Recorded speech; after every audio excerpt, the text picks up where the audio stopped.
এক ব্যক্তি বলে তোতা পালতো ময়না, কথা বলে যে ময়না ওটা পালতো।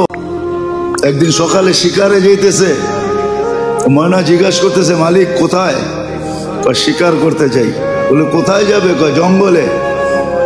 শোনো আমার একটা অনুরোধ, আমার বন্ধুদেরকে দেখলে আমার সালাম বলো। বাগানে ঢুকেই দেখতেছে 8-10টা ময়না বসা আছে এক ডালে। তো দেখা ওই নিজের ময়নার কথা মনে উঠছে, ওনা সালাম দিতে বলছে বন্ধুদেরকে, সম্বোধন করে বলতেছে তোমাদের মতো একটা তোতা আমার কাছে, সে তোমাদেরকে সালাম দিছে।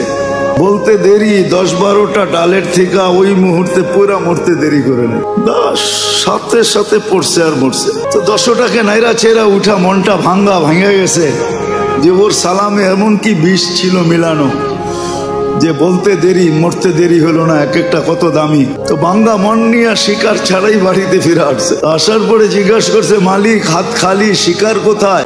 তুই আর কথা বলিস না, তোর সালামে কি বিষ ছিল? বলে কেন? তোর বন্ধুদেরকে সালাম দিতে দেরি, ওরা মরতে দেরি করে।